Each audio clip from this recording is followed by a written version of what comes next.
Hi Guy, welcome to the AMIGArama podcast. I'm your host Lorfarius, and today in our 41st episode we are going to be taking a look at the original sensible world of soccer. But as always, before we get into that game, let's just have a look at some of this week's news. Now the first thing I wanted to point out is, I'm sure you're all aware because I've mentioned it in the past, that AMIGA has been working on an Amiga CD32 magazine, and it's pretty close to being published. There's pictures appearing online, I think test printouts and things, so it's pretty much just around the corner. But one thing I did notice as he was chatting to me on the Twitter feed is he does actually have a website with lots of like different books and magazines and things he's worked on in the past, and just a few things that stuck out to me when I was quickly browsing through. You got things like books on the CD32, full historical like adverts and leaflets, things like that, system and company adverts. Psygnosis came to mind, and a book called Lemmings the Ports, pretty much a full history of the entire Lemmings series, and it's all in like very fancy graphical design. It's very well written, it gets straight to the point. It's a pretty good massive book. I'll put the link into the show notes as usual, or you can pop along to issuu.com, that's issuu.com/AmigaJ.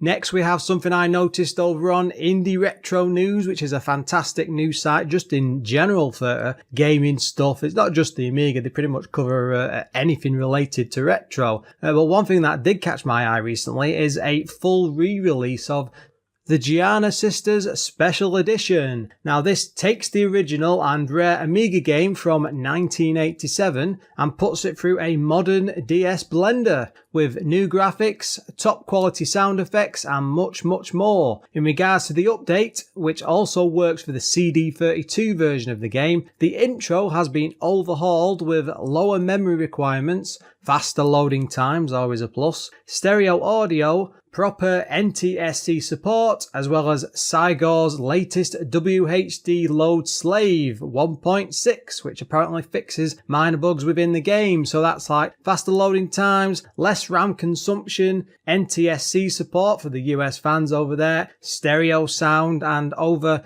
200 new tiles and frames of animation. This practically sounds like a brand new release. I'll stick a link in the show notes. It's really amazing to see just how huge the homebrew style scene for the Amiga actually is. It's practically a new release coming out every month or every few weeks. I think like last week we were talking about Indiana Jones, Worthy's been out, Tower 57, games like that. Some absolutely fantastic games, and they're all made by the fans. You know, they really know what they want from Amiga titles, and I'm surprised that, you know, people are coming up with stuff still to this day. And the great thing is, you know, they don't look very basic. They put in time and effort and really develop these as if they were professional products, and most of the time they are free. There's the odd one that isn't with charges and stuff, but a lot of them are well worth picking up, and maybe we'll do a special on some of these. I know I've said that before in the past. I really do need to sit down with some of these games and sink some proper time into them. And one other thing before we start the main part of the show, I did want to mention a site called sensiblesoccer.de. Now this is incredibly focused, of course, on what we're doing in today's episode. I think I do talk about this within the show itself, but this is a really fantastic and amazing group of people that have been coding the game repeatedly over the years, putting in updates, modern teams, and pretty much advancing the career mode beyond anything it was ever really initially meant to be. And they still hold like competitions and things to this day. But on with the show.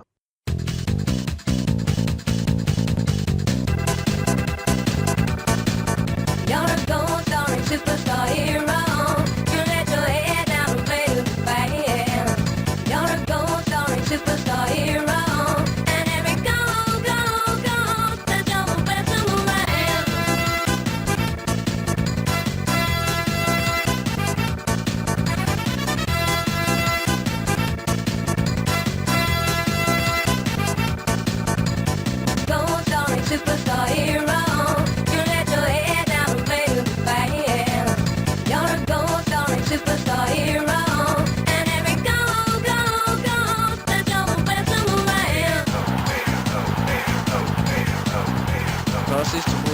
passes to Goodson. Oh, it's in the back of the net. I don't believe it. They've scored.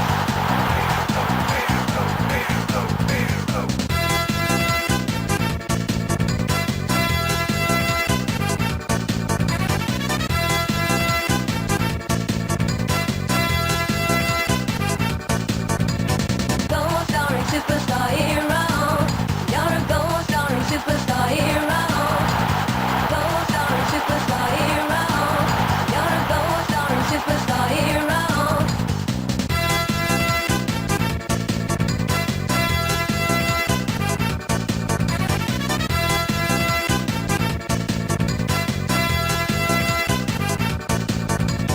Gold starring superstar hero. You let your head down and play with the band. You're a gold starring superstar hero. And every goal, the double whistle man. Passes to Morgan. Passes to Goodson. Oh, it's in the back of the net.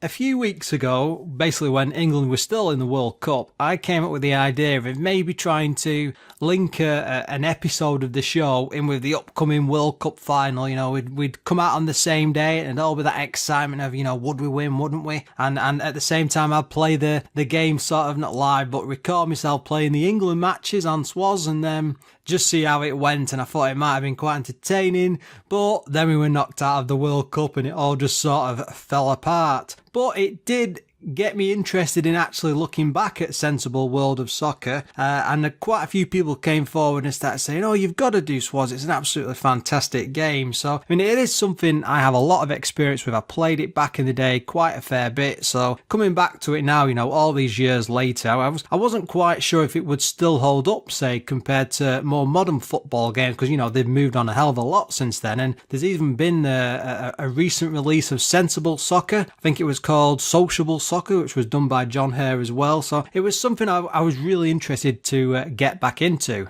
There have been a lot of versions of s.w.o.s over the years, and I really did have a good think about which to go into, because basically as each version came out, it was more of an improvement of what had come before. You know, it was FIFA in a way. There wasn't massive leaps every single year, but they did have extra little bits on and more up-to-date leagues and names and stuff. But I thought, I'm going back to when I was playing this, and that would have been early to mid 90s, really, when the first one came out. I think it came out in about 94, and the last version of it came out for the 96 to 97 season. So 3 years later, they were updating it for. But yeah, I mean, looking at the game, it was published by a company called Renegade. They'd been responsible for some huge games, things like Gods, both of the Chaos engines, Rough and Tumble, Iridium 2, Viro Cop. They have a massive list of games across all sort of the like huge developers, especially, I mean, the likes of Bitmap Brothers and Sensible. Of course, this was developed by Sensible. Well, nice tie in there. They did, I'm not even sure I need to read out what games they were responsible for, but things like the Cannon Fodder titles, WizKid, Blood and Bullets, Megalomania, etc. Sensible Golf as well. They had massive success on the old Amiga, and are probably one of the most fondly remembered software houses for the time. I mean, they were still developing games on the system well into the late 90s, 96. You know, everyone by this time had moved on. The sales on the Amiga were pretty much dead, but Sensible just would not let it rest. And I know a few of the interviews I've read basically said that the developers always regretted staying so long with the Amiga, not because they weren't enjoying developing on that, it's just they didn't focus on like all the 3D stuff that was coming out. All the other studios were learning how to program for them, so they really did shoot themselves in the foot there a bit there. Now, this came out in 1994, lots of regular editions right up till 96, even like European Championships versions, World Cup, I think, editions. You know, they really did play this out like the FIFA titles with all these releases. I think it was almost a 6 monthly basis. There were that many of the World of Soccer games. The original came on just 2 floppy disks, and what did surprise me, because I had no idea of this even back in the day, that it could have up to 64 players, not necessarily at once, but just playing the different leagues and things. I'm assuming that's because you only go 1 match at a time each. It was priced at $29.99, so this was a proper top of the range pricing. Code was done by a chap called Chris Chipman. He did all the Sensible soccer games right back to the original, Sensible Golf, Megalomania, something called First Division Manager. I did have a quick look at that. It just seems to be your typical management game, but this guy seems to be pretty much into football. It seems to be his main focus. I should have probably looked into his history after these, after the Amiga games. I'd be interested if he actually carried on with that. I just went off into something else and completely different. The graphics for the game were done by John Hare. He did all of the Sensible soccer games, WizKid, both Cannon Fodders, Megalomania, Sensible Golf as well, and Stu Cambridge. Again, he did both Cannon Fodders, all the Sensible World of Soccer games, because it seemed to be his forte with all the style of graphics for them.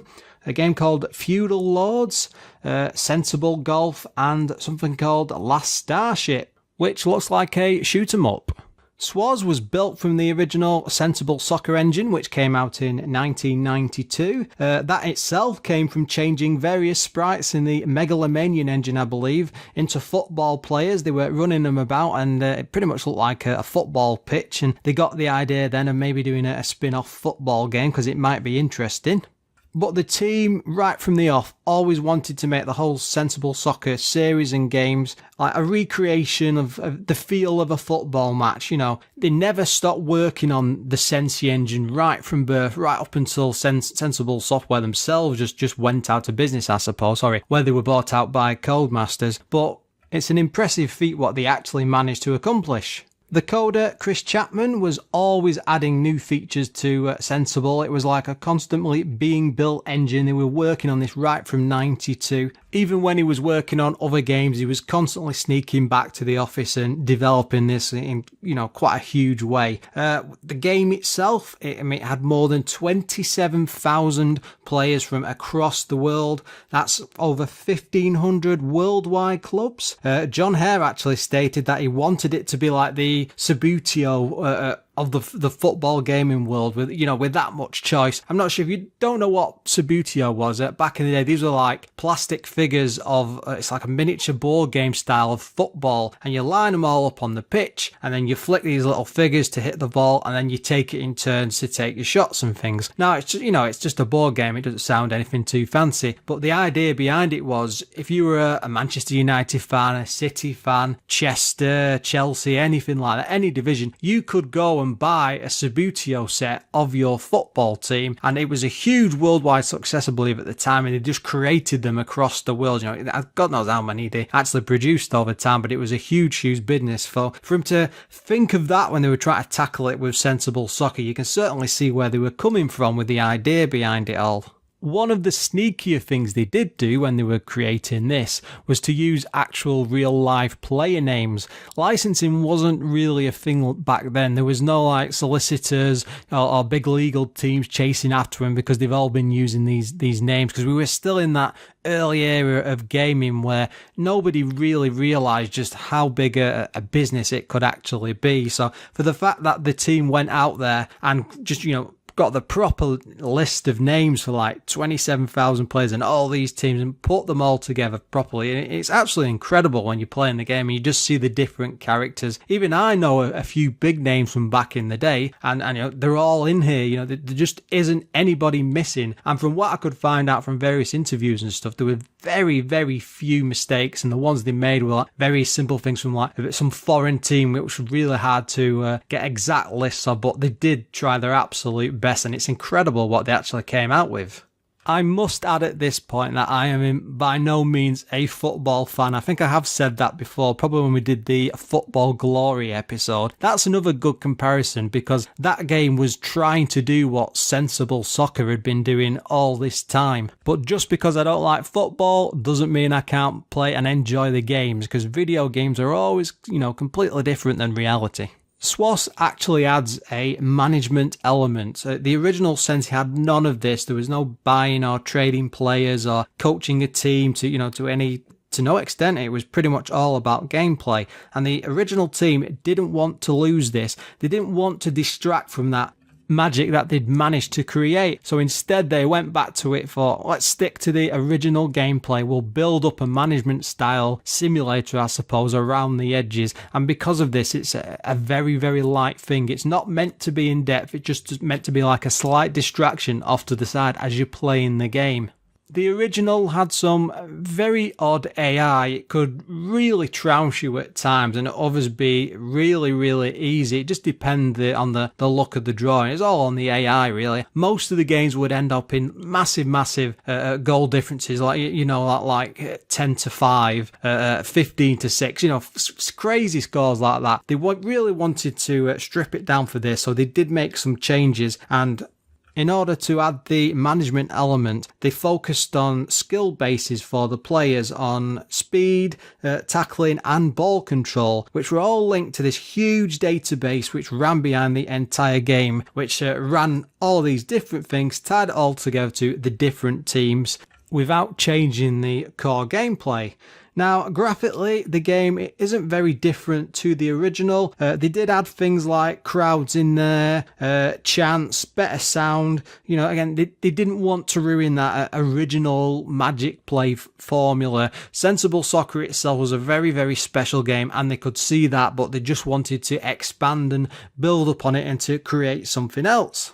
John Hare has said in an interview that he didn't want to be influenced by any other football games at the time, so the entire team tried to avoid them. There was always some comparison back then because top-down football games were quite a similar thing. They were all sort of competing for the same, but in particular the kick-off games. But they must have been doing something right because they managed to sell over 100,000 copies over its lifetime. I mean, the game still has fan updates going on to this day where this is a yearly thing where these games are re-released with all the name changes, all the teams have been changed, the price of the players to match up as closely as possible to what's going on in real life. And that's still going on. There's still regular, sensible soccer-like tournaments every single year. They probably don't use the management side to it as much, but this is something else the game has got thrown in. It's not just like a management sim. There's the whole game side to it as well. You can have two-player matches, multiplayer matches across the board, and you can change like conditions and pitches and things like that. So they really have expanded this to be as good as it could be for the type of game that it is.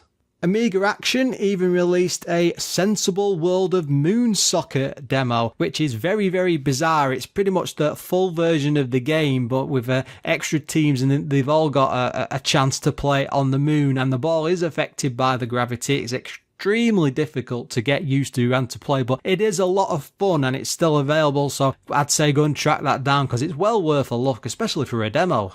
There was also a title song which was done by John Hare and Richard Joseph with Jackie Reed doing the song lyrics. It sounds absolutely amazing. I'm going to play that in a few moments' time. And it was certainly not the sort of thing that other software developers were doing. They probably just didn't have the capability. But the fact that John Hare he always seems to be in there creating these amazing songs, because he did another one for Cannon Fodder as well. It's absolutely fantastic. As you can probably tell so far, a lot of love went into this. They really did come up with something special. They built up on this engine. I've not even got into talking about the game, but this really does feel like a game for football fans. There's a bit of something for everybody there. And just looking at a quote from John Hare, who said, "I am so proud of this game to the extent that when I eventually go to my grave, I can die a happy man because of its existence. Every artist needs a piece of work in his portfolio that proves he was great. And for me, this is it. A game about the beautiful game that was made to reach out to the whole world and succeeded. What is even more incredible is it just seems to go on and on in terms of its legacy." And really, what a game to pick.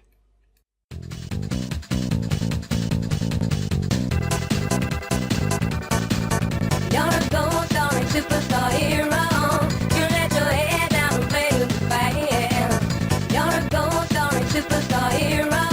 And every goal, that's all the best around.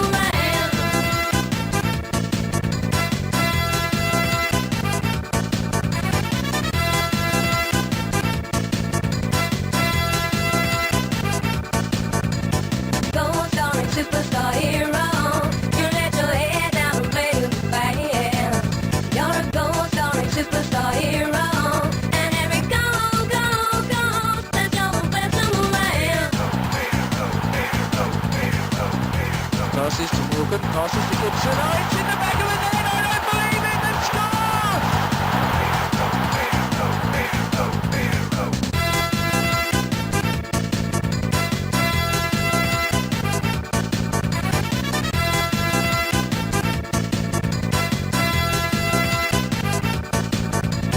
Gold starring superstar hero. You're a gold starring superstar hero. Gold starring superstar hero. You're a gold starring superstar hero.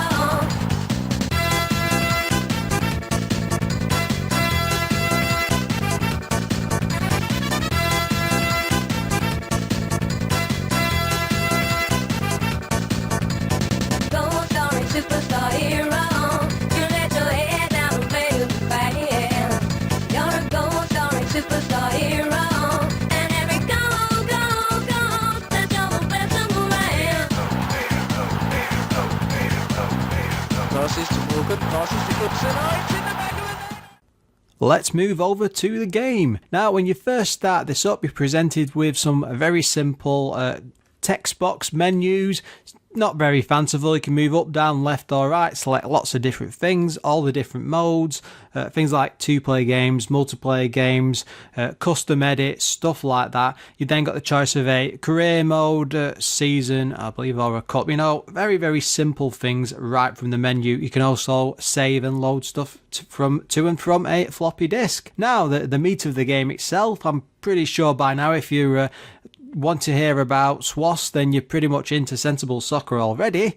But it's your pretty typical top-down, pixel-based, graphical-looking football game. The players themselves are pretty well designed. You can see their heads, the hair, the feet, the actual uniform that they're wearing. It changes obviously between each different team, different colour socks, that sort of thing. You don't get to see the full pitch. You only ever see like a small part of it at any time. When you go round to the goal, that can fill a big section of the screen and you can't see off to the far left or the far right wings. A timer is displayed in the top left, which shows you how many minutes you are into the game. You can actually edit how long a game takes to play. I mean, it's football, so it always takes 90 minutes, but you can fiddle with the time so that 90 minutes actually overplays in, say, 3 minutes or 10 minutes or 15, depending on how far you want each match to last. If you want to, you can go for the full 90 for that full-on experience, but I suspect most people will go through the shorter experience. Now, the scores are displayed in between plays. It's not on the screen constantly, which is pretty good because they just get in the way. Each of the players have their number displayed above their heads. There's no names or anything, so you'll get to learn the names of the players by the numbers as you play with a team over the course of a career. One of the nicest things about this game is there are lots of different weather effects and pitch types which the weather can actually affect, so if it's cold then it'll be slippery, if it's raining it's wet, it slows you down, it's squelchy. It's very different for each different kind of pitch, and you can set that to random if you want, or you can be completely boring and just set it to the standard. One of the greatest things this game does have are the controls. They are extremely responsive. They work very, very well. You can move the player pretty much anywhere, up, down, left, right, or diagonally. Tapping fire will pass the ball to another player. Holding it increases the power, and if you turn the joystick after you kick the ball, it's going to bend. It's like true banana power, and you can curve balls around other people. The better level of skill you get as you play along. One of the greatest things this game does have is the longer you play, the better you will actually get with the controls and the matches, and you can pull off some very impressive tricks and multiple passes before the goal, before knocking it in or heading it in and kicking it in at speed. It's really, really crazy the amount of things you can get up to once you really learn how to play it with the controls properly. Part of the management aspect is that you can select team tactics, so classic football moves like the 4-4-2 formation, 4-4-4-2-4, I don't know what I'm talking about, but there's all sorts of them there. You can select all the ones from back in the mid-90s. There's also lots of new like sweep formations, I think, and things which I think were pretty new and experimental at the time, but this has pretty much got them all. But you can also edit the tactics, so if you want to, you can come come up with an entirely new thing, or I suppose you could look at modern football, because 20 years later it's probably advanced a fair bit by now for the tactics and stuff. You can pretty much make the game match your playing style. I did say earlier that all the players were set at different skills like tackling and speed and so on, but throughout the game the players themselves are actually defined by a value, how much they're actually worth to sell between other teams and yourself, and who you transfer in between clubs. And if you leave, say, a player in the reserves, you're not getting on with them, or you don't think they're doing very good, you just want to stick them in and out as a sub, effectively, after a while, their value will actually drop if they're not in the main team playing constantly all the time, which is, I'm assuming that's pretty much like real football, that's exactly how it would go. So you really do have to keep an eye on the players and balance it just right, because if you don't, you can buy a really expensive player, and if you just don't keep your eye on him for a month or two, he's pretty much drops his value off at a crazy amount. But it also means if you get, say, a reserve player that they're on a trial or something like that, they've come up through the ranks and they're training themselves up, next to they're worthless. But if you stick them out in the main team for a match or two, they will jump up to a value straight away.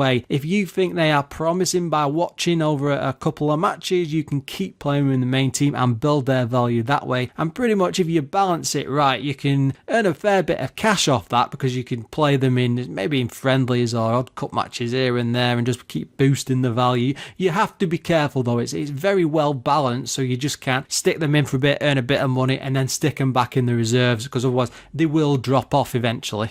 You might be thinking that, you can improve the characters on your own team, but beyond the initial value yourself, say, putting them out there for sale, you won't get anything back. But no, other teams will actually keep an eye on you, and if you've been training someone up, or there's a really good star player on your team, you will get a lot of offers coming in. Sometimes they are actually quite fair offers or over the top. Maybe they just want to boost their team with your star player and stuff. It all happens here with the transfer menu.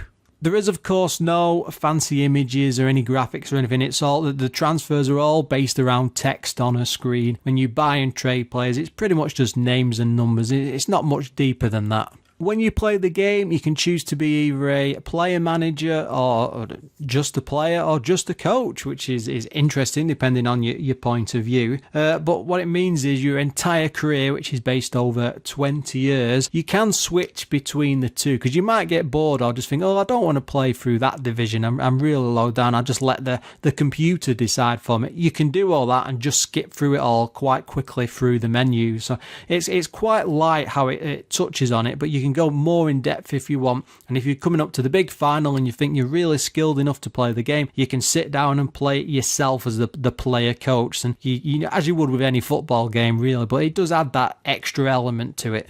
Sadly, there isn't many differences, if any at all, between the different Amiga versions. The 5, 6 and 1200 are pretty much the same, except the A1200 has a few extra details, things like flapping flags down in the corners, and a spinning S logo which is up in the top right corner. That doesn't really do anything. It looks very nice, I suppose. It's a bit distracting, I found, when I was playing, but going back to the time, when you would have seen this, it would have been quite a neat effect, because you weren't really seeing that sort of stuff, especially on screen for a football game. Despite having an awesome opening, there's not really any music in any of the gameplay, but then would you really want that? The great thing about it is there are tons and tons of sound effects. The noise the ball makes is very satisfying. It's absolutely fantastic. There's lots of crowd chants. In fact, when you're watching the matches, they're actual voice chants. They really are singing along or making noises, and it's all rubbish. I know, it's only like a light bit of human, but it really does add to that atmosphere. And you've got the thing that the ball is bouncing around and slipping and sliding across the pitch and stuff. There's no constant running of players' feet or anything like that, but it does build up for a very, very good sound environment. I've no idea how other football games were dealing with the in-sound effects at the time, but it works really, really well here, and it did impress me, and it really draws you into the match.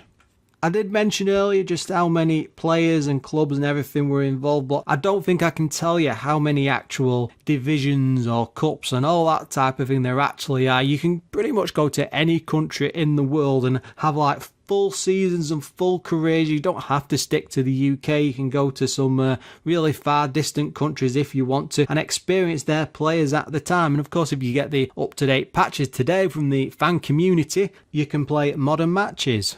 There really is a crazy amount of content in this thing for any number of players, and the fact that you can play it with multiple players, you even do this online if you use something like Amiga Live, and I think it has the option for much further than usual too. I've not actually looked into that, but the fact that if you've got your own Amiga you can play up to 64 people, I'm sure Amiga Live just does something even bigger. There is a simple save feature on the main menu. It also lets you load games as you would expect, but I think the greatest thing about this is, especially if you were a kid back then, you could share that floppy disk with different people, ones who were involved in it. So you could take a turn, pass it on, they could take a turn, and you could have had your own like little leagues and stuff and just play them in turn over several days or weeks and have all sorts of fun with it. And again, I don't know how common that was at the time for football games, but to me, when I was just learning about this and looking at it in more depth, because it's not something I ever experienced, but that's really value for money considering this was a £30 title.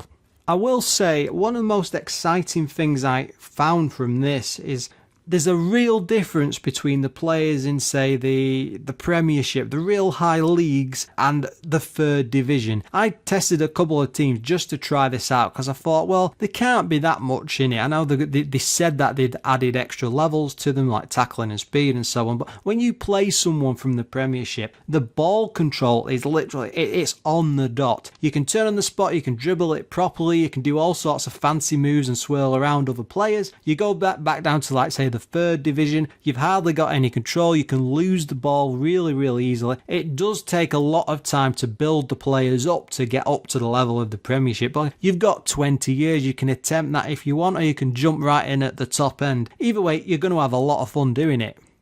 I really do hope that I'm presenting this well, because it's really tough for me in particular to do like football games and stuff, because it's not really something I've got an interest in, but I am trying to put across how much I've been enjoying this as a game. There's so much more to it, and I really don't think I could cover it in a full episode like this, and I really am trying my best, because it does have its issues like most games do. One of the side things I really thought was a problem is the disc load times. Even though there's 2 discs, is a real pain. I'm not sure if it's because it's trying to do all the calculations for the database, because it's tracking absolutely everything, keeping an eye on all the different results and the matches played. I mean, you can scoot across and look at the other leagues and stuff through the records of things as you're actually playing. So there's a whole other side for it that I couldn't possibly cover in this episode. Now, I know Sensible didn't really want to make this about the management. They wanted to stick to the core gameplay, but for me personally, I really enjoy like the management side to it. But it's really light. I mean, there's just nothing beyond the buying and trading players. You're not dealing with day-to-day stuff for the stadium, investing in things. I mean, it would have been great if you'd been able to train the players beyond your own team, say, send them off to a training camp, sink a bit of cash into that, upgrade the football stadium, because I know a lot of these type of games do that. But a few extra features, would have helped this out massively. I did have a look into the different rules for football just to see how depressing. I mean, I don't know what I'm doing. But one thing in particular which always stands out in my mind, because I can remember as a kid when everyone was getting excited because the offside rule, which probably only means anything to football fans, became a thing. But it doesn't seem to be included in this, and I couldn't see it in 96, 97. I did have a look at the different versions. It's not much of a grumble, but I suppose if you're really into your football, it's like, why is there no offside rule? Maybe the fan versions much later on updated it and added it in. As a non-football person, I will say that the whole tactics section, it can feel a bit daunting. I mean, even if you stick to the well-known ones, I suppose, because they're all there as basically a nice simple button, and when you highlight or select one, it will actually change the look of the team on the screen. So you do get a preview of what it actually does, but again, if it doesn't really make sense to you in any sort of tactical way, it can be that just bit daunting. But the fact that you can create your own, if you're always going up against a team that's using the same thing every time, you could come up with some like new fantastic looking maneuver that nobody else has tried. I don't think that's possible, but if you can do it, you can try it in this game, and it does mean that no 2 matches are ever truly the same. And that's your lot. I really could not find any problems with this whatsoever. The issues I did have seemed to be like tiny little bugs in the games or problem with like little glitches here and there, but even those weren't very common. I flicked over to different versions on an emulator and the original, and I could never get them to repeat themselves, so maybe it was just a dodgy version I had. I don't know, but within the game itself there just aren't that many problems, which is just absolutely amazing. The magazines really went nuts for this one. CU Amiga gave it 96%. Amiga Power 95%. Amiga Format the same. Amiga Computing 93%. And the lowest was the one at 90. Massive awards this got across the board, like platinums, gold medals, big stamps all over the place. Every single one of the magazines loved it. And from what I could tell from the reviews, they had very, very few complaints. I mean, I struggled with it myself, and I'm not doing this for a regular job or anything. But I did find that I agree with pretty much all of the comments. This really, really is something special. As a game, just wow. I mean, I am not a football fan, but I absolutely loved this. I loved it back in the day. I can remember spending absolute hours just on the manager side, and I actually remember as a kid because I used to play it with a couple of friends, and one of the grumbles was because we didn't know at the time, but one of the grumbles was how limited the manager side was, because you could make matches and leagues and stuff last for absolutely ages, and the football part was fine when you wanted a quick bash around, but when you really wanted to focus on getting results in and building up your team through player transfers, this is really sad, isn't it? Again, I know nothing about football, but there is something special about this. The actual game itself, when you're playing it feels like football pinball. You're really bouncing the ball between the different players. You've got to take your time. You've got to move quick. Sorry, that's probably the wrong way of phrasing that. You really have to be on the ball because the other players are flying about. It's really quick pace and speedy. You got to pass, you got to shoot, you got to move up the top really, really fast. And if you take your time with the controls, you really will become better and knock in some amazing, amazing efforts. I think you can even save highlights as well for the menu, so you've no excuse. It's well worth trying out just for that alone. Now, I myself, I really do prefer the management side. I like to be able to just relax at time. I don't want to be playing like bashing a joystick around constantly. And you can sink a load of hours into this, even just like coming up for the initial review. I lost an hour to it straight away, and I only meant to play it for about 10 or 15 minutes just to get an idea of how it loads and stuff, but I really got into this. I really started to enjoy it, and I've got that urge to go back and play it right now. That's how much of an impact it's had on me. Now, one of the things I used to do as a kid, I used to play Chester City and bring them up from the lower division. I think they were in Division 3 at the time, and I would spend ages just building them up to the Premier League. Now, you might be thinking, oh, well, he must be from Chester. No, I'm not. I've no idea why I always picked Chester back then as a kid, but it seemed to be my go-to team. And going back to play as them now, I kept thinking to myself, oh yeah, I remember doing this and this with these players. And oh, there was always a team I used to buy over in on the African side and bring one guy over and really build them. I couldn't remember his name. I did really try and look for the player. I think the team he was in had something to do with a tree, but it was definitely an African team because me and me friends that found this amazing player, and once you got him in your team, you could really trounce other people. I think he was an attacker. Overall, content-wise, this is one incredible game, and it's an awesome package. It's absolutely packed to the rafters with different teams and modes and things you can try out. And the career for me is always a lot of fun. But it's just because, again, I do not like football, and I can see somebody who's really into the game loving this to bits. And if you've never played it and you just think, oh, well, the sports side isn't for me, come along and just have a quick go at that management side, because it really is something special. It's a lighter version of, say, all the Premier Manager type games, I'm sure, but there's enough here to enjoy and to explore the world a bit and see what it can actually do. I mean, it still surprised me that something like this was available so early in the 90s. You heard the official song earlier. It is absolutely fantastic. I've still got that sound and the vocals bouncing around my head. They will be for several days. I'm surprised they didn't release this as like a World Cup tune or something at the time. It's the perfect length. It's a couple of minutes long. It's nice and catchy, and you can shout it out and cheer along. As a game, I do prefer this to the likes of Kickoff 2. I've tried to get into that several times, but the controls on that are really, really difficult to get into. They don't feel as arcadey of this, and this just feels that much more satisfying to play. I suppose it's like a difference of opinion. I don't think this is a Marmite game, because there really is enough for everyone to enjoy here. And I think this might be just the better game. It really is an AMIGArama must play. Should that be a reward, or maybe I should start stamping that on the episode covers sometime?